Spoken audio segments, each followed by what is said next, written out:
राम राम। नमस्कार साथियों, मैं आपका साथी भंवरलाल कड़ला। साथियों, आज के इस वीडियो में अपन डिस्कस करने वाले हैं असिस्टेंट प्रोफेसर परीक्षा जो कि 7 दिसंबर 2025 को आयोजित हुई है।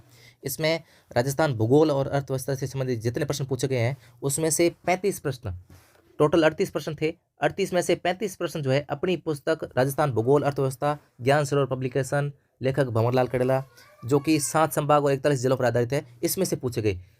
और 35 प्रश्न ऐसे नहीं कि बहुत नॉर्मल क्वेश्चन थे, बहुत शानदार लेवल के प्रश्न थे। इसमें अर्थव्यवस्था भूगोल के साथ में अर्थव्यवस्था के प्रश्न भी शामिल है, ध्यान रखना। ऐसे नहीं कि इसमें नाम दिया है भूगोल अर्थव्यवस्था, उद्योग का टॉपिक, कृषि का टॉपिक, पशुपालन का टॉपिक, जिसमें बहुत अच्छी योजनाएं पूछी गई हैं।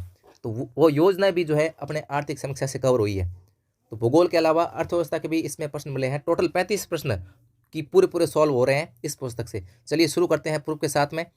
ये पुस्तक जो है आपको राजस्थान के हर बुक स्टोर पर मिल जाएगी, अवेलेबल है।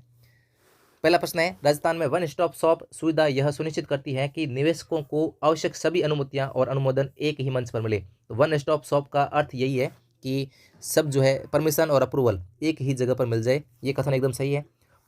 सेकंड कथन है, राजस्थान सरकार ने बोर्ड ऑफ इन्वेस्टमेंट का गठन मुख्य सचिव की अध्यक्षता में किया है ताकि विनियोग प्रस्तावों को सभी मंजूरियां और अनुमोदन समय पर प्रदान किए जा सके। साथियों, ये ध्यान रखना, बोर्ड ऑफ इन्वेस्टमेंट जो है इसका गठन मुख्य सचिव की अध्यक्षता में नहीं करके सीएम की अध्यक्षता में किया गया है, ध्यान रखना। दो अलग अलग चीज़ें हैं यहाँ पर। एक तो है ब्यूरो ऑफ इन्वेस्टमेंट प्रमोशन और एक है बोर्ड ऑफ इन्वेस्टमेंट। दोनों ही अलग चीज़ें हैं साथियों, आप इनको एक नहीं माने। तो जो ब्यूरो ऑफ इन्वेस्टमेंट प्रमोशन है ये आपको मिलेगा 223 पर। इसी के अंदर अपन ने डाल रखा है कि मुख्यमंत्री की अध्यक्षता में गठित बोर्ड ऑफ इन्वेस्टमेंट व मुख्य सचिव की अध्यक्षता में गठित राज्य हाइडेड अधिकार प्राप्त स्टेट इम्पावर्ड के सचिवालय के रूप में काम करता है। कौन करता है? BIP यानी कि ब्यूरो ऑफ इन्वेस्टमेंट। इसी के अंतर्गत अपने दे रखा है नीचे कि मुख्यमंत्री की अध्यक्षता में गठित होता है बोर्ड ऑफ इन्वेस्टमेंट। तो ये जो है कथन गलत हो गया। सेकंड कथन गलत है, कथन एक केवल सही है। ये आपको मिलेगा पेज संख्या 223 पर साथियों, अपनी पुस्तक के अंदर पेज संख्या 223 पर ये मिल जाएगा। और ये क्वेश्चन इसमें पूछा हुआ है अपनी पुस्तक में। ये इंपॉर्टेंट बात है कि जो क्वेश्चन पूछा हुआ है उसको वहीं के वहीं डाल दिया गया है। ये जो है किसके नोडल एजेंसी के रूप में काम करता है, तो ये भी अपने डाल दिया है। निवेश की सुविधा प्रदान करने के लिए नोडल एजेंसी के रूप में काम करता है। सेकंड क्वेश्चन अपना है कि पहला प्रवासी राजस्थानी दिवस कब मनाया जाएगा। तो जोरों शोरों से इसकी तैयारियां चल रही है। 10 दिसंबर 2025 को जयपुर में मनाया जाएगा, जब ये राइजिंग राजस्थान का ग्लोबल इन्वेस्टमेंट समिट आयोजित हुआ था 9, 10, 11 दिसंबर को जयपुर में। इसी दिन इन्होंने एक प्रण लिया था कि हम जो है 10 दिसंबर को जो है प्रवासी राजस्थान कॉन्क्लेव या प्रवासी राजस्थान दिवस का आयोजन करेंगे। तो ये आपको मिलेगा 225 पर। ठीक है। नेक्स्ट क्वेश्चन है, राज निवेश पोर्टल को एकल खिड़की योजना के अंतर्गत शुरू किया गया है ताकि विनियोग प्रस्तावों के अनुमोदन प्रक्रिया को सरल बनाया जा सके। तो इसमें जो एक राशि दे रखी है, लिमिट दे रखी है कि इसमें कितने रुपए तक का इन्वेस्टमेंट प्रपोजल स्वीकृत किया जाता है। तो ये आपको मिलेगा अपनी पुस्तक के अंदर पेज संख्या 219 पर। ये जो ईज ऑफ डूइंग बिजनेस है इसके अंदर दे रखा है अपन ने राज निवेश पोर्टल, जो कि सिंगल विंडो योजना के तहत लॉन्च किया गया है। साथियों, क्वेश्चन की लैंग्वेज भी नहीं बदलेगी, ये ध्यान रखना। सेम टू सेम राजस्थान में 10 करोड़ से अधिक के निवेश प्रस्तावों के लिए अनुमोदन की प्रक्रिया को सरल बनाता है। तो ये जो है डिट्टो सेम टू सेम छपा है अपनी पुस्तक से। 219 नंबर पेज पे आपको जो है ये मिल जाएगा। नेक्स्ट क्वेश्चन है, राजस्थान सरकार द्वारा प्रतिवर्ष राजस्थान सूक्ष्म लघु और मध्यम उद्यम दिवस कब मनाया जाता है, यानी कि MSME दिवस कब मनाया जाता है। इसका सही आंसर है 17 सितंबर। आपको मिलेगा अपनी पुस्तक में पेज संख्या 201 पर। क्या मिलेगा कि प्रतिवर्ष जो है विश्वकर्मा दिवस 17 सितंबर के अवसर पर MSME दिवस समारोह मनाया जाता है। ठीक है। नेक्स्ट, ये आपको जो है अपनी पुस्तक राजस्थान के भूगोल और अर्थव्यवस्था में मिलेगा। ये जो है अपने अक्टूबर 2025 तक अपडेटेड है। करंट हो चाहे आर्थिक समीक्षा हो, जो टॉपिक उद्योग में है, कृषि में है, योजना है, तो अपन ने कवर कर रखी है सारी। अभी देखते हैं इस पेपर में कैसे कैसे प्रश्न छपे हैं। ये जैसे देखो, ऊर्जा का 4 कथन दे रखे हैं। अगर चारों कथन के बारे में जानकारी है तभी इस प्रश्न को आप सही कर पाएंगे। तो इसमें दिसंबर 2024 तक राजस्थान की अधिस्थापित ऊर्जा कितनी है, ये आपको मिलेगा पेज संख्या 177 पर। 177 पर मिलेगा कि दिसंबर 2024 तक राजस्थान में ऊर्जा कितनी है, 26,325। इन्होंने दी है 24,325। तो ये कथन गलत हो गया, पहला कथन। दूसरा है कि राजस्थान में नवीन और नवीकरणीय ऊर्जा मंत्रालय ने अनुसार राजस्थान में सौर ऊर्जा निर्माण की क्षमता कितनी है। क्षमता यानी कि पोटेंशियल कितना है, ये रहा पोटेंशियल। और आपको मिलेगा पेज संख्या 186 पर कि राजस्थान में जो है ये रहा सौर ऊर्जा के अंदर आपको मिलेगा ऊर्जा संभाव्यता, पोटेंशियल कितना है, 142 गीगावाट है। पहला स्थान राजस्थान का देश में। तो यहाँ कितना दिया इन्होंने, 284 दिया, जो कि गलत है। कितना था, 142 गीगावाट था। और इस मंत्रालय के अनुसार, नवीन और नवीकरणीय ऊर्जा मंत्रालय के अनुसार राजस्थान में पवन ऊर्जा की क्षमता कितनी है, पोटेंशियल कितना है। पवन ऊर्जा की पोटेंशियल इन्होंने बताया 142, जो कि उल्टा दे दिया इन्होंने, यहाँ से ऐसे कर लिया है, ये जो है सौर ऊर्जा का है और ये जो पवन ऊर्जा का है। ये आपको मिलेगा पेज संख्या 189 पर। 189 पर पवन ऊर्जा का जो है आपको संभावना मिल जाएगी। पोटेंशियल अपन ने वैसे अलग अलग दे रखा है कि 120 मीटर पर कितनी है और 150 मीटर पर कितनी है। तो 284 गीगावाट जो है 150 मीटर की ऊंचाई पर राजस्थान में पवन ऊर्जा की पोटेंशियल है। ठीक है ना। तो दूसरा क्वेश्चन, पहला क्वेश्चन गलत हो गया, दूसरा क्वेश्चन गलत हो गया, तीसरा क्वेश्चन गलत है। चौथा क्वेश्चन देखते हैं कि पवन और सौर ऊर्जा से राजस्थान की पवन और सौर ऊर्जा दोनों मिला करके दिसंबर 2024 तक कुल अधिस्थापित क्षमता कितना प्रतिशत है। मान लो टोटल 100 है, 100 के अंदर पवन और सौर का योगदान कितना है। ये कथन भी अपनी पुस्तक में से कवर हो रहा है कि ये देखो पवन और सौर ऊर्जा राजस्थान द्वारा स्थापित क्षमता में 37.59 है। तो उन्होंने क्या किया है, थोड़ी कलर करिए, 35.59 दे दिया, यानी कि चारों कथन गलत है। साथियों ये बहुत शानदार प्रश्न अपनी पुस्तक से कवर हो रहा है। इसमें चारों कथन गलत हैं। विकल्प नंबर तीसरा A, B, C और D चारों कथन गलत है। हो सकता है थोड़ा टाइम लग जाए, लेकिन आपको जो है पूरा वीडियो देखना है। राजस्थान भूगोल और अर्थव्यवस्था में इतने शानदार तरीके से आरपीसी पूछ रही है, तो आपके पास में यह पुस्तक जरूर होनी चाहिए। अगर आप आरपीसी के किसी भर्ती परीक्षा की तैयारी कर रहे हैं, मान लो फर्स्ट ग्रेड कर रहे हैं, सेकंड ग्रेड कर रहे हैं, ऐसा ही कर रहे हैं, आने वाली आरएस भर्ती की कर रहे हैं या यूआर की कर रहे हैं, तो ये पुस्तक आपके लिए बहुत रामबाण साबित होने वाली है। राजस्थान में वर्ष 2023-24 में शीर्ष निर्यात मद कौन सी थी। शीर्ष निर्यात यानी कि टॉप जो है एक्सपोर्ट आइटम कौन सा था राजस्थान से, वर्ष कौन सा पूछा इन्होंने, 2023-24।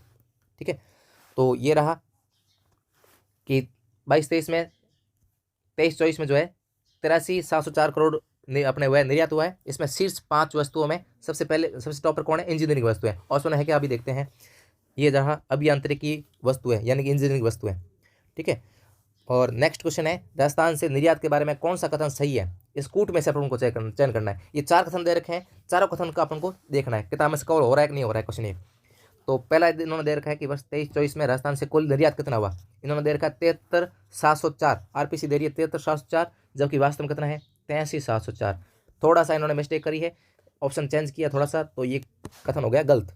दूसरा है, राजस्थान से निर्यात में इंजीनियरिंग वस्तुओं, रत्नाभूषण, धातु, इलेक्ट्रॉनिक्स और हस्तशिल्प का 65% से अधिक योगदान है। अभी देखते हैं कि इंजीनियरिंग वस्तुएं हैं क्या, जरूर है, इंजीनियरिंग वस्तुएं हैं। दूसरे पर कौन है, रत्न और आभूषण है। तीसरे पर कौन है, धातु है। फिर इन्होंने क्या दिया है, वस्त्र, इन्होंने दिया है इलेक्ट्रॉनिक्स। यहाँ पे इन्होंने गलत कर दिया है, ये इलेक्ट्रॉनिक्स दे दिया, यहाँ पर इलेक्ट्रॉनिक्स नहीं है, यहाँ पे वस्त्र आना चाहिए था, फिर हस्तशिल्प आता। तो ये क्वेश्चन गलत हो गया अपना। 65% अधिक योगदान लगता है, लेकिन यहाँ पे इलेक्ट्रॉनिक्स की जगह वस्त्र आना चाहिए था। ये अपने को मिलेगा आपकी पुस्तक में, अपनी पुस्तक में पेज संख्या 220 पर। साथियों एक पेज से 2 प्रश्न पूछे गए हैं बहुत शानदार लेवल के। एक तो ये हो गया टॉप एक्सपोर्ट आइटम कौन सा है, और दूसरा हो गया कि कुल निर्यात कितना है, टॉप 5 वस्तुएं कौन सी है, उसमें टॉप 5 का योगदान कितना है टोटल निर्यात के अंदर। ठीक है, और एक कथन क्या पूछा उन्होंने कि राजस्थान की जो निर्यात संवर्धन नीति 2024 है, इसका 2029 तक का लक्ष्य क्या है, ये पूछा है। साथियों ये रही अपनी पुस्तक में नीति, राजस्थान निर्यात प्रोत्साहन नीति। इस जारी कब हुई, 4 दिसंबर 2024 को जारी हुई, 2029 तक प्रभावी रहेगी। इसका लक्ष्य क्या है, आगामी 5 वर्षों में निर्यात की मात्रा को जो 1.50 लाख करोड़, 1.50 लाख करोड़ है क्या आगामी 5 वर्ष में। अभी देखते हैं आगामी 5 वर्ष यानी कि 2029-24 में लाग आई है, 5 वर्ष हो गए 29 में, 1.50 लाख करोड़, यानी कि ये कथन सही है। और ये कथन जो है डी कथन, इसमें 6ठा स्थान था, ये इन्होंने 5वां स्थान दे दिया है। वैसे अपने इससे कवर हो रहा है कि पहला और दूसरा गलत है, यानी कि ए और बी गलत है, तो ए और बी गलत होने से अपना आंसर इसमें सही मिल गया अपन को। ठीक है ना, तो इस प्रश्न का जवाब आपको मिल जाएगा विकल्प ए, केवल सी सही है। माही बांसवाड़ा, ये बहुत शानदार तरीके से पूछा है। जब मोदी जी यहाँ पे आए थे 25 सितंबर को, उन्होंने जो है यहाँ पे उद्घाटन किया है, शिलान्यास किया है। माही बांसवाड़ा राजस्थान का जो दूसरा परमाणु ऊर्जा परियोजना प्रोजेक्ट है, इसका अपन ने जो है किया है शिलान्यास। तो यहाँ पे जो है इस परियोजना में 2 700 मेगावाट के दबाव युक्त यानी कि pressurized heavy water reactor PHWR 2 है क्या, 2 नहीं है, इसमें जो है 4 इकाइयाँ काम करेगी टोटल, 2 की जगह 4 आना चाहिए था। 4 × 700 यानी कि टोटल इसकी क्षमता हो जाएगी 2800 मेगावाट। ठीक है ना, यह जो है भारतीय परमाणु ऊर्जा निगम और राष्ट्रीय ताप विद्युत निगम के बीच में एक संयुक्त उद्यम है। बिल्कुल सही है, ये पहला कथन गलत है, दूसरा कथन सही है। और इसमें जो है तीसरे कथन में राजस्थान, यह जो है परियोजना भारत सरकार के फ्लीट मोड रिएक्टर प्रोग्राम का एक भाग है, जिसके तहत 20 स्वदेशी दबावयुक्त भारी पानी रिएक्टरों का निर्माण किया जा रहा है। यहाँ 20 की जगह आना चाहिए था 10। यहाँ पे दूसरा कथन सिर्फ सही है, केवल दूसरा कथन सही है। अपनी पुस्तक में से ये कवर हो रहा है कि यह जो है इसमें दाबित भार वाला कवर हो रहा है कथन, और एक कवर हो रहा है अपने इसमें 4 इकाई थी। तो यानी कि इसमें 2 कथन अपन कवर हो रहे हैं, एक कथन कवर नहीं हो रहा है। इस प्रश्न का सही जवाब हो जाएगा इस प्रश्न का सही जवाब हो जाएगा कथन बी। ये आपको मिलेगा अपनी पुस्तक में, जो एनर्जी वाला टॉपिक है उसके अंदर मिलेगा। एनर्जी से काफ़ी अच्छे प्रश्न पूछ रहे हैं। आपको सूजस से भी साथ साथ में अपनी पुस्तक के अंदर अपडेट करना है, अपने नोट्स के अंदर अपडेट करना है। पीएबी से काफ़ी अच्छे प्रश्न पूछ रहे हैं। ये जैसे उद्योग से प्रश्न पूछा है, इन्होंने पार्क पूछा है, मेडटेक मेडिकल डिवाइस पार्क कहाँ पर है, ये आपको साथियों मिलेगा अपनी पुस्तक के अंदर। हाँ, ये रहा 198 पर मिलेगा। इस पेज से लगभग 2 प्रश्न पूछे गए हैं। चलिए 198 पर क्या पूछा है, मेडटेक डिवाइसेस पार्क कहाँ मिलेगा आपको, ये मिलेगा बोरनाडा के अंदर। ठीक है, इंटीग्रेटेड रिसोर्स रिकवरी पार्क ये कहाँ मिलेगा, जम्मू रामगढ़ के अंदर। ये रहा, इसके जस्ट नेक्स्ट लाइन है जो है, ये आपको मिलेगा 199 पर। इंटीग्रेटेड रिसोर्स रिकवरी पार्क जो है कहाँ मिलेगा, जम्मू रामगढ़ में। एग्रो और ये रहा गुड्स और स्पोर्ट्स एंड गुड टॉयज, ये कहाँ मिलेगा आपको, खुशखेड़ा के अंदर मिलेगा। ये रहा sports goods and toys zone, ये कहाँ मिलेगा, खुशखेड़ा औद्योगिक क्षेत्र भिवाड़ी के अंदर। ठीक है, और बाकी जो है बच गया कौन सा, एग्रो फूड प्रोसेसिंग जोन जो है त्योरी के अंदर है। ठीक है, नेक्स्ट बढ़ते हैं। ये आपको मिलेगा उद्योग टॉपिक के अंदर 198 और 199 के अंदर। ये बहुत शानदार प्रश्न पूछा इन्होंने राजस्थान की खनिज नीति से। खनिज नीति के 4 कथन पूछे हैं, 4 कथन में से एक कथन गलत अपन को चयन करना है। राजस्थान खनिज नीति 2024। अब देखते हैं इसमें पहला कथन क्या पूछा है कि 2046-47 तक 1 करोड़ लोगों को रोजगार देना है, प्रत्यक्ष और अप्रत्यक्ष रूप से रोजगार देना है, एकदम सही है। दूसरा क्या पूछा है कि राजस्थान की जीएसडीपी में खनिज क्षेत्र का योगदान 23-24 में कितना है, 3.4 है, और 46-47 तक कितना ले जाना है, 8% ले जाना है, ये भी एकदम सही कथन है। और तीसरा कथन जो है, राजस्व को 80,000 करोड़ की जगह 1 लाख करोड़ तक बढ़ाना है। ठीक है ना, ये कथन गलत है। और ये चौथा कथन जो है कि राजस्थान में खनिजों की संख्या, खनन करने वाले हैं ना, जो जिनको अपने जो है निकालते हैं, एक्सट्रैक्ट करते हैं, तो वो जो 58 से बढ़ा करके 70 करना, ये कथन एकदम सही है। तीसरा कथन गलत है। अभी देखते हैं अपने पुस्तक में से कवर हो रहा है कि नहीं हो रहा है। तो 2046-47 तक ये रहा, 46-47 तक ये रहा, 46-47 तक जो है अपने अप्रत्यक्ष रूप से 1 करोड़ लोगों को, 1 करोड़ से अधिक लोगों को रोजगार प्रदान कराना, पहला कथन मिल गया। फिर है जीएसडीपी में खनिज क्षेत्र का योगदान जो है 2023-24 में बढ़ा करके, ये रहा योगदान, ये आपको मिलेगा 229 पर और 243 पर। जिनके पास भी पुस्तक है वो मिलान कर लें, 243 और 229 पर ये दोनों अपन तीनों कथन मिल रहे हैं, चौथा कथन नहीं मिल रहा है जो कि गलत है। ठीक है, और जीएसडीपी में हिस्सेदारी कितनी है 23-24 में, ये रही 3.4, 29-30 में 5% करनी है, और 46-48 कितनी करनी, 8% लेके जानी है। ठीक है ना।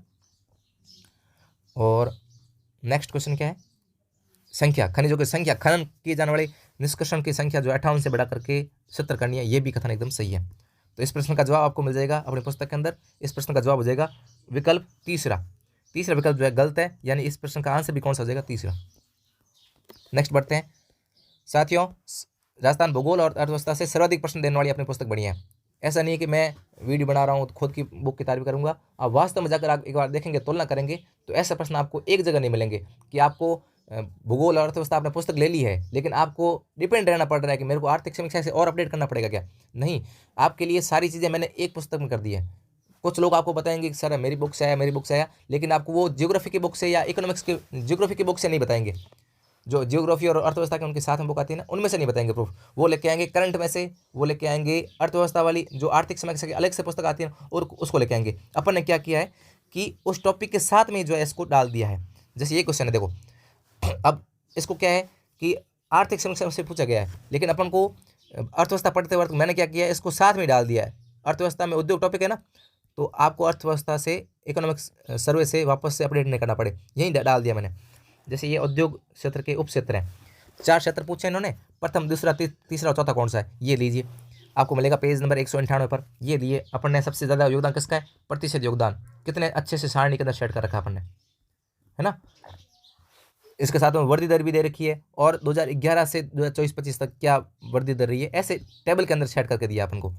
तो ये पूछ दो, आरपीसी को पूछे, ये देखो मिलान कर लीजिए अपने।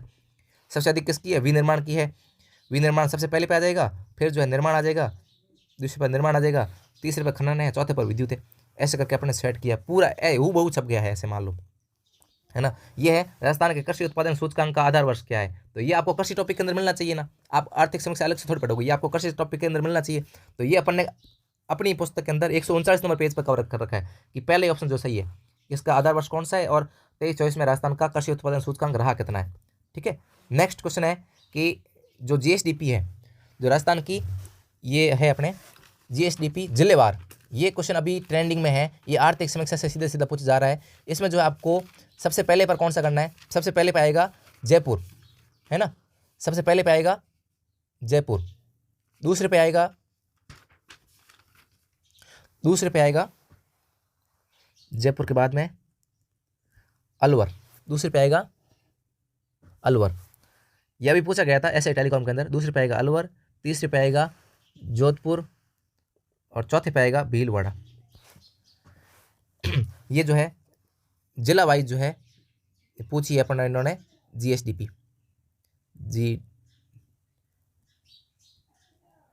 Gross district product, domestic product, सकल जिला घरेलू उत्पाद। ये जो जीएसडीपी की जगह इन्होंने पूछी है डिस्ट्रिक्ट के आधार पर, है ना। तो ये काफ़ी अच्छा क्वेश्चन बनेगा। आरपीसी की जो तैयारी कर रहे हैं वो इसको अच्छे से देखें, नोट कर लें अच्छे से कि पहले स्थान पर कौन है। पहले स्थान पर है जयपुर, दूसरे पर अलवर, तीसरे पर जोधपुर, चौथे पर भीलवाड़ा। एक आप अच्छे से नोट कर लीजिए। और कि प्रति व्यक्ति आय, जो भी साथी यहाँ तक रुक गए हैं उनके लिए काफ़ी अच्छा है कि प्रति व्यक्ति आय के अंदर सबसे टॉप पर जिला कौन सा है ना। प्रचलित कीमत पर बता रहा हूँ मैं, प्रचलित कीमत पर सबसे टॉप पर कौन सा है, अलवर है। प्रचलित कीमत में जो प्रति व्यक्ति आय जो है, प्रचलित कीमत पर प्रति व्यक्ति आय जो है अलवर में सबसे ज़्यादा है। फिर जो है भीलवाड़ा आएगा, आप कन्फ्यूज मत होना। भीलवाड़ा किसमें, प्रचलित में बता रहा हूँ, प्रचलित में जो है प्रति व्यक्ति आय कौन कौन टॉप पर है, अलवर, दूसरे पर भीलवाड़ा, तीसरे पर जो है जयपुर। ये पता ही मैंने प्रचलित कीमत पर। अब बताते हैं स्थिर कीमत पर, स्थिर कीमत पर प्रति व्यक्ति आय, इसमें अलवर तो टॉप पर है ही, फिर दूसरे पर कौन सा आएगा, जयपुर, ठीक है ना। और तीसरे पर आ जाएगा राजसमंद। तो तीन तो आप याद कर लीजिए क्योंकि आरपीसी 4 पूछ रही है और 3 से जो आपका क्वेश्चन लगभग सॉल्व हो ही जाएगा। नेक्स्ट, ये क्वेश्चन अपने पुस्तक में अपडेट के साथ में दे रखा है। काफ़ी ऐसे पुस्तकें हैं जो कम से कम 5-5 साल पुराना डाटा चला रही हैं। अपन ने 2022-23 का जो अब तक का अपडेट है उसमें क्या अनुसार दे रखा है कि फसलों का सर्वाधिक उत्पादन किस किस जिले में हुआ है। तो सबसे पहले उन्होंने कौन सा देखा, चावल। अपने पुस्तक के अंदर पेज संख्या 152 पर मिलेगा। ये रहा चावल, सबसे ज़्यादा कहाँ पे होता है, ये रहा 2022-23, 21-22 और 22-23 में जिले समान रहे हैं, ध्यान रखना, बूंदी, हनुमानगढ़ और कोटा। इन्होंने एक ही पूछा है, चावल कहाँ हो जाएगा, बूंदी में। दूसरा पूछा इन्होंने बाजरा, ये रहा बाजरा। बाजरा 22-23 में कहाँ ज़्यादा हुआ है, बाड़मेर के अंदर, तो ये रहा बाड़मेर, ये रहा बाड़मेर, बाजरा हो जाएगा बाड़मेर के अंदर, ठीक है। तीसरा पूछा जौ, जौ रहा जौ कहाँ है, गंगानगर में ज़्यादा है 22-23 के अंदर, ठीक है ना। 22-23 में कहाँ ज़्यादा हुआ है, गंगानगर के अंदर। ये रहा जौ, कहाँ करेंगे, गंगानगर के अंदर।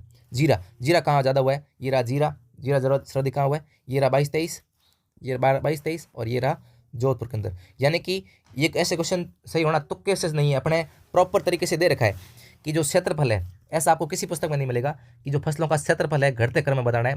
21-22 का भी दे रखा है, 22-23 का भी दे रखा है, साथ में उत्पादन दे रखा है, साथ में उत्पादकता दे रखी है, जो कि नया ट्रेंड है आरपीसी का। ये जो उत्पादकता है आपको अभी तक किसी पुस्तक में नहीं मिलेगी, आने वाले टाइम के अंदर ये मिलेगी पुस्तक के अंदर। कि अभी जैसे पूछी गई थी जवार की पूछी गई थी, इसमें दूसरा या तीसरे नंबर का जिला देकर के पूछा था आरपीसी फर्स्ट ग्रेड के अंदर, ठीक है ना। तो ज्वार की उत्पादकता पूछी गई थी। उत्पादकता ये होती है कि प्रति बीघे में कितना उत्पादन हुआ है, एवरेज कितना दिया उन्होंने, ठीक है ना। तो इस प्रश्न का जवाब अपने जो है इस पुस्तक से कवर हो रहा है पेज संख्या 152 से। साथियों, अपडेट के साथ में अपन ने कवर किया है ताकि आपको कहीं और भटकना नहीं पड़े भूगोल के लिए। 35 प्रश्न देना कोई आम बात नहीं है, लोग आपको इको सर्विस ला के बता देंगे, अपनी एक पुस्तक से कवर हो रहे हैं। ये नीचे 2 अभिकथन दिए गए हैं, एक तो अभिकथन है, दूसरा कारण है, ठीक है ना। तो कृषि गणना 2015-16 के अनुसार 15-16 में सीमांत, लघु, अर्ध मध्यम और मध्यम में आकार की भूजोतों में वृद्धि हुई है। अभी देखते हैं वृद्धि हुई है क्या। ये रही सीमांत, अभी प्रश्न ऊपर से थोड़ा मैं कम करता हूँ, छोटा करता हूँ। सीमांत के साथ में ये रही लघु, ये रही अर्ध मध्यम, ये रही मध्यम आकार की जोतों में वृद्धि हुई है, एकदम सही बात है। बड़े आकार की भूजोतों में क्या हुई है, बड़े आकार की भूजोतों में कमी हुई है। अब नीचे क्या दे रखा है, इससे यह प्रतीत होता है कि संभवतः संयुक्त परिवारों के विघटन के कारण, देखो संयुक्त परिवारों के विघटन के कारण भूमि नामांतरण में इसके कारण कमी हुई है। बड़ी जोत थी ना, बड़ी जोत में अगर संयुक्त परिवार टूट गई तो वहाँ पे इतने रिश्तेदार हो गए ना, जैसे एक पिता के 3 बेटे हैं तो पापा के पास तो ज़्यादा जमीन बोलेगी, खाताधारक भूमि जोत संख्या 1 बोलेगी, लेकिन अगर 4 भाग में बंट गए तो फिर संयुक्त परिवार टूट गया ना, ऐसे करके। तो इस प्रश्न का जवाब एक पेज पर मिलेगा आपको, पेज संख्या 153 पर, है ना। पेज संख्या 153 पर मिलेगा। एकदम 4-5 लाइनों से एक क्वेश्चन पूरा बन गया है।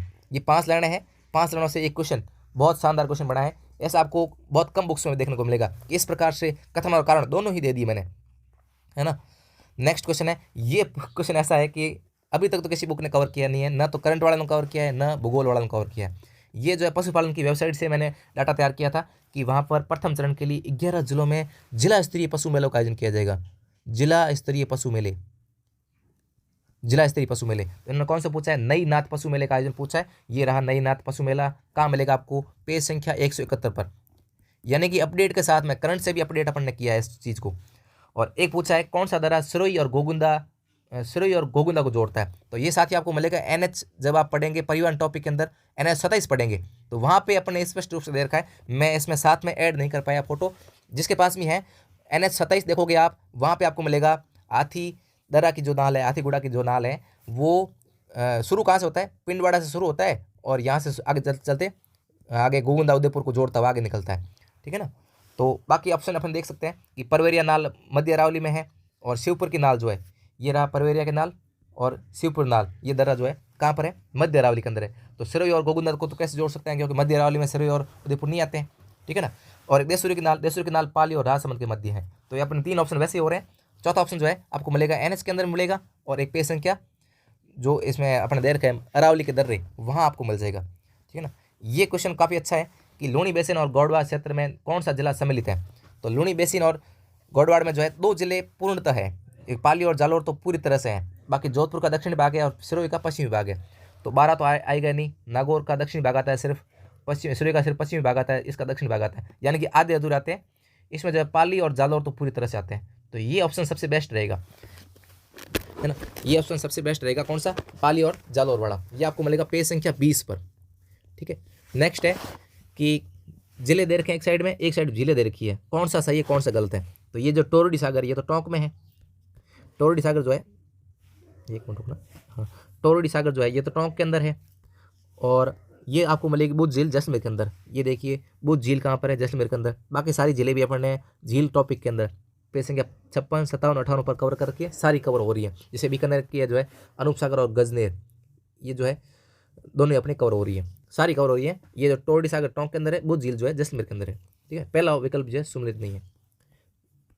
नेक्स्ट बढ़ते हैं कि इसमें से चोटी पर विचार करना है, कितनी चोटियाँ, कौन कौन सी चोटियाँ दक्षिणी अरावली के अंदर है। तो दक्षिणी अरावली के अंदर कौन कौन सी है? एक तो है अचलगढ़ सिरोही के अंदर है, जरगा उदयपुर के अंदर है। बाकी बिलाली जो है पहले जिला अलवर था, अब जो है कोटपुतली बहरोड पड़ता है, ठीक है ना। और नागपाड़ जो है मध्य अरावली के अंदर आता है। तो ये आपको अरावली टॉपिक के अंदर पेज संख्या 27, 28 और 29 में मिल जाएगा। साथियों ये भी ध्यान रखना है कि RPC आजकल इतने नए क्वेश्चन नए जिलों से पूछ नहीं रही है।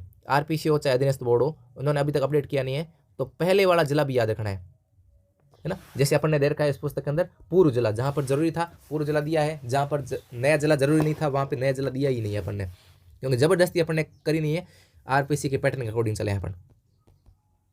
नेक्स्ट है कि वन विभाग का जो वार्षिक प्रतिवेदन आता है उसके अंदर प्रोटेक्टेड फॉरेस्ट का कितना क्षेत्र था 2023-24 के अनुसार, ठीक है ना। तो ये रहा 17वीं, 18वीं और 2000 जो वन प्रतिवेदन है 2024-25 का। तो इसमें ज़्यादा अंतर आता नहीं है वैसे। तो ये जो है 18वीं वन रिपोर्ट अभी जो आई थी 2023 में, इसमें जो डाटा है कहाँ से लिए गए हैं? इसमें डाटा इस पुराने वार्षिक प्रतिवेदन से लिए गए हैं। तो ये आपको कहाँ मिलेगा? प्रोटेक्टेड फॉरेस्ट, ये रहा PF संरक्षित क्षेत्र, कितना मिलेगा? लगभग 56% के आसपास, 56% के आसपास एक ही ऑप्शन है। ये अपने इस पुस्तक से कवर हो रहा है, पेज संख्या 78 से कवर हो रहा है कि 56% हो गया प्रोटेक्टेड फॉरेस्ट। फिर हो गया 37% कौन सा हो जाएगा? RF यानी कि रिजर्व, कितना है? 37। और लास्ट में जो है अवर्गीकृत अनक्लासिफाइड जो है वो कितना हो जाएगा? 6 पॉइंट समथिंग। तो ये आपको डाटा याद कर लेना है। PRU यानी सबसे ज़्यादा कौन सा है? प्रोटेक्टेड, है ना। दूसरे पर कौन सा है? दूसरे पर रिजर्व। तीसरे पर कौन सा है? अनक्लासिफाइड। ये इनका परसेंटेज भी आप याद कर लेंगे। अपनी पुस्तक के अंदर 17वीं से तुलना कर रखी है, 18वीं से तुलना कर रखी है, ऐसे दे रखा है 17वीं में कितना था, 18वीं में कितना था, और वार्षिक प्रतिवेदन 2024-25 का कितना था, इसके अनुसार दे रखा है। बच्चे काफ़ी कंफ्यूज होते हैं, कभी पूछ लेते हैं कि वार्षिक प्रतिवेदन 2024-25 का राजस्थान में कुल अभिलेखित वन कितने हैं, तो ये रहा अभिलेखित वन। कौन सा पूछ रहा है? वार्षिक प्रतिवेदन के अनुसार पूछ रहा है, 17वीं के अनुसार पूछ रहा है, ये रहा अपने 32,863 ऐसे करके है ना। कुल भौगोलिक क्षेत्र में कितने प्रतिशत वन है राजस्थान में अभी तक, ये रहा। पूरी तरह से अपने जो है सिस्टमेटिक सारणी का यूज कैसे करना है वो मैंने पढ़ाई के दौरान सीखा और आपके सामने बहुत सरल तरीके से प्रस्तुत किया है। ये जो है एरिड सोल मिट्टियाँ जो है राजस्थान में, वैसे तो ये शुष्क और अशुष्क दोनों पाई जाती है, लेकिन इसमें सबसे बेस्ट विकल्प कौन सा हो जाएगा?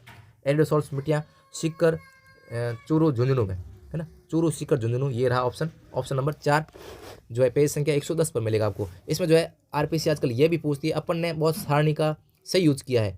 बुक्स वाले क्या करते हैं कि मैटर एक जगह इकट्ठा कर देते हैं, बच्चे उसको याद करने में काफ़ी दिक्कत महसूस करते हैं। तो ये इसके उपकरण जो है काफ़ी बार पूछे गए हैं। आप देखेंगे ये जो शुष्क और अशुष्क दोनों पाई जाती हैं, ठीक है ना। ये जो खनिज है, खनिज में काफ़ी अच्छा प्रश्न पूछा इन्होंने कि कौन सा क्षेत्र सुमिलित नहीं है। साथियों, सिलिका सैंड, मुद और गुढ़ा ये जो है सही सुमिलित हैं। सिलिशियस अर्थ, मंडाई और धारवी खुर्द ये भी सही सुमिलित है। रॉक फॉस्फेट, मटून और ढोल की पाल ये भी सही सुमिलित है। अपनी पुस्तक के अंदर ये देखो, अलीपुरा और रूपनगर, रूपनगढ़ या रूपनगर जो है ये जो है वोलेस्टोनाइट से संबंधित है।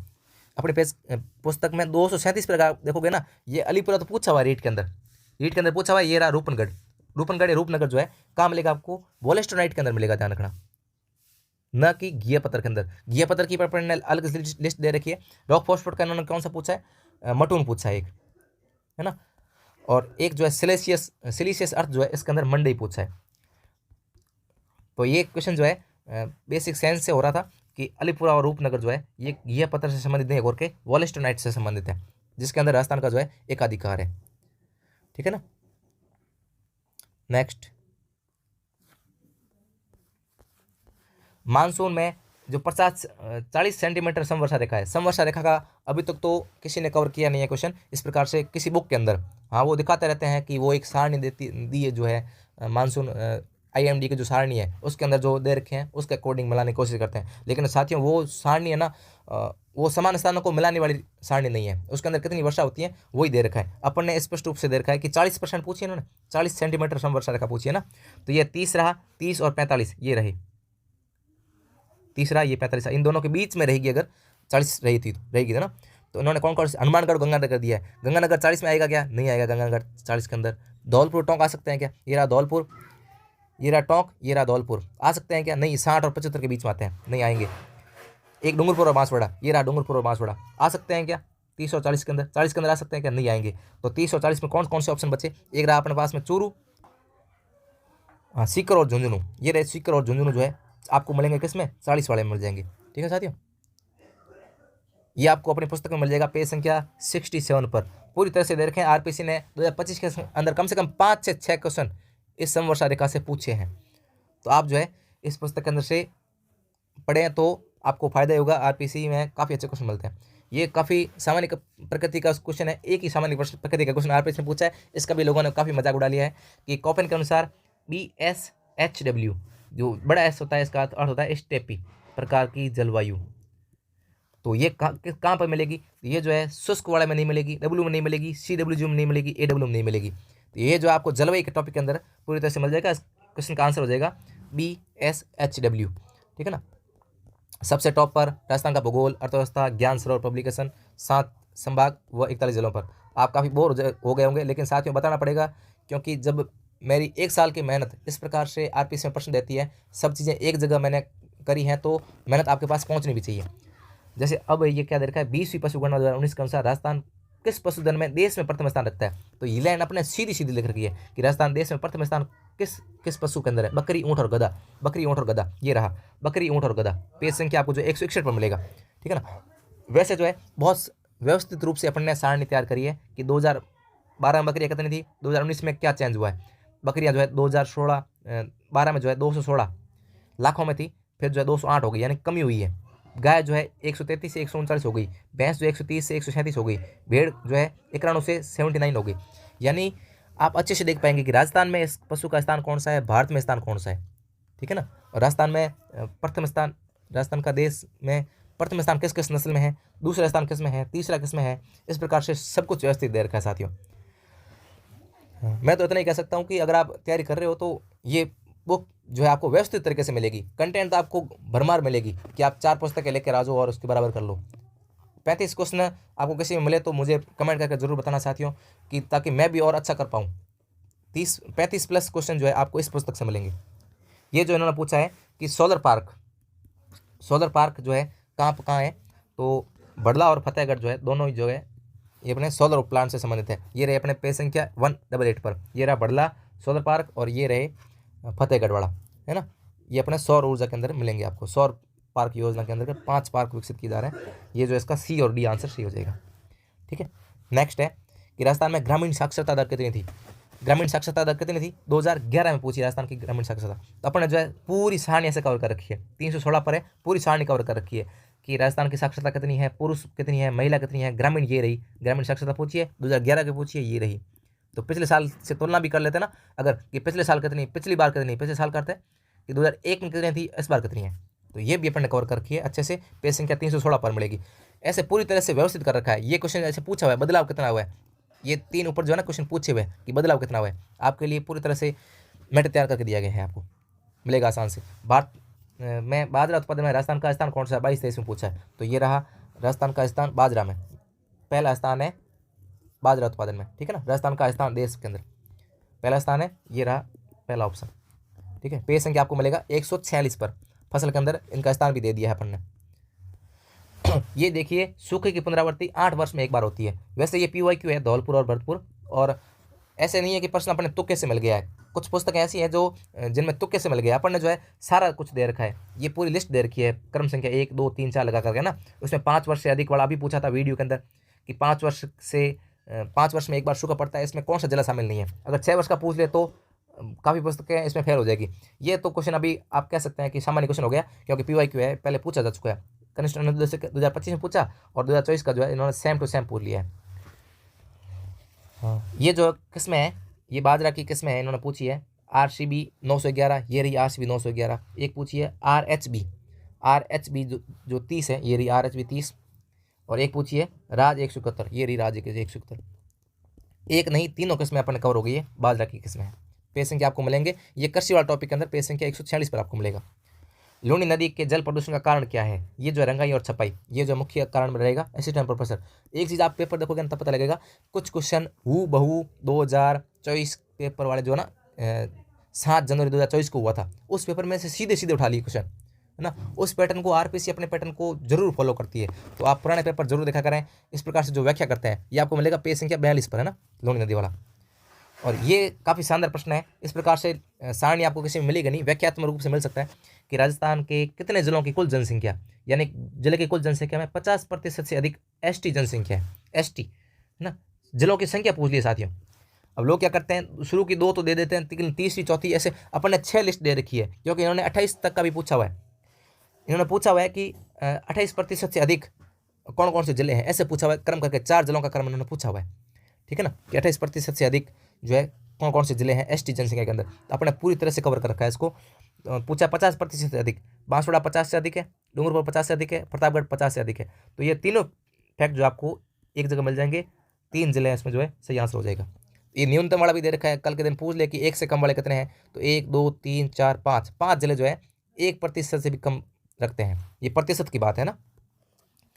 और ये क्वेश्चन वैसे काफ़ी बार आ चुका है। वैसे किस सिंचाई परियोजना में केवल ड्रिप और फव्वारा सिंचाई पद्धति का ही प्रावधान है, तो ये आपको मिलेगा नर्मदा नहर के अंदर। क्वेश्चन इस क्वेश्चन का आंसर हो जाएगा ऑप्शन नंबर 3। पेज संख्या आपको 123 में मिलेगा कि यहाँ पर जो है यह भारत की पहली प्रमुख सिंचाई परियोजना है जिसमें स्प्रिंकलर और फव्वारा सिंचाई, बूंद सिंचाई को जो है अनिवार्य किया गया है। ठीक है ना। हाँ, नेक्स्ट है, ये एक साइड में जो है संरक्षित क्षेत्र दे रखे हैं, दूसरी साइड जो है इनके जिलों की अवस्थिति दे रखी है। ये पूरी लिस्ट आपको जो है पेज संख्या 99 पर मिल जाएगी। उम्मेदगंज जो है आपको ये रहा, उम्मेदगंज कोटा के अंदर मिलेगा, उम्मेदगंज कोटा के अंदर मिलेगा। रणखार जो है जादौर के अंदर। खींचन जो है पहले जोधपुर में आता था, लेकिन वर्तमान में फलोदी में आता है। अपन ने भी फलोदी इसको कर रखा है, वर्तमान में फलोदी। ये रहा खींचन। कोरजा कंजर्वेशन रिजर्व खींचन जो है फलोदी के अंदर है। ठीक है ना। और बालेश्वर जो है अभी नीम का थाना में पहले आता था, और अब जो है जिला कौन सा है इसका, सीकर जिला है, नीम का थाना के अंदर है। ठीक है ना। और जैसे बायोलॉजिकल पार्क आप देखोगे क्रमांक के अनुसार कि पहला कौन सा है, दूसरा कौन सा है, तीसरा कौन सा है, चौथा कौन सा है, और इसके साथ में निर्माणाधीन कौन कौन से हैं, है ना। राजस्थान में कुल बायोलॉजिकल पार्क है कितने, पहला कौन सा है, कब कब बने, इस प्रकार से साथियों व्यवस्थित करके दिए हुए हैं पूरे। ये जैसे देखो गोवर्धन जैविक उर्वरक योजना जो है, पहला कथन है कि रासायनिक उर्वरक का प्रयोग कम करके कृषकों को जैविक उर्वरक जैविक खाद और नैनो उर्वरक अपनाने के लिए प्रोत्साहित करने के लिए इस योजना का शुभारंभ किया गया है। और साथ ही देखो, रासायनिक उर्वरक का उपयोग कम करने के लिए जैविक उर्वरक, जैविक खाद और इसके लिए जो है प्रोत्साहित कर रही है। ठीक है, दूसरा क्या कथन है कि प्रत्येक ब्लॉक में 100 किसान, प्रत्येक ब्लॉक में 100 किसान को प्रति किसान 20,000 रुपये।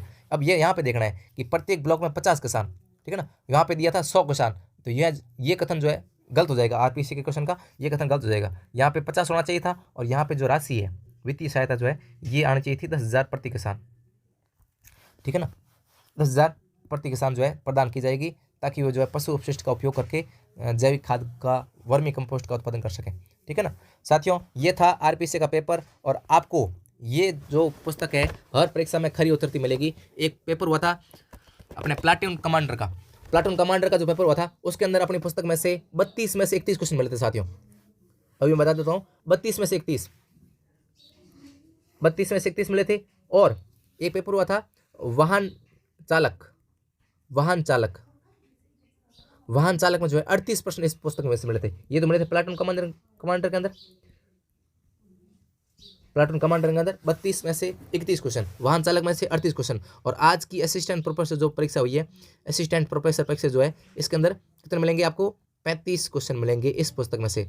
एक जगह साथियों, one stop solution for RPC exam. तो stay tuned with RPSC arena of concept study. साथियों, इस वीडियो की पीडीएफ जो अपने प्रूफ तैयार किए हैं, लगभग 36 मिनट का वीडियो बन चुका है। तो यह पुस्तक आपको राजस्थान के हर बुक स्टोर पर उपलब्ध है। हो सकता है मैंने कई बार कुछ चीज़ें रिपीट कर दी हो, लेकिन आप इसको पूरे ध्यान से सुनेंगे। आरपीसी की तैयारी करने वाले साथियों के लिए यह पुस्तक काफ़ी इंपॉर्टेंट रहने वाली है। पेज संख्या सहित जिसके साथ भी ये पुस्तक, जिसके पास ये पुस्तक है वो नोट कर लेंगे, इसके पास में लिख लेंगे कि हाँ ये किस परीक्षा में आया हुआ क्वेश्चन है। ठीक है ना। ठीक साथियों, राम राम। आपने इस वीडियो को पूरा देखा है, हो सके जितना हो सके इस वीडियो को जो है अपने साथियों के साथ शेयर करेंगे और मेरी इस 1 साल की मेहनत को आप जो है पूरे राजस्थान के बच्चों के पास में पहुँचाएंगे, ताकि जो है हर बच्चा कंटेंट के मामले में किसी भी साथी से पिछड़े नहीं। कंटेंट में अपने A1 ज्ञान सरोवर पब्लिकेशन, राजस्थान का भूगोल और अर्थव्यवस्था। धन्यवाद साथियों, बहुत बहुत धन्यवाद आपका।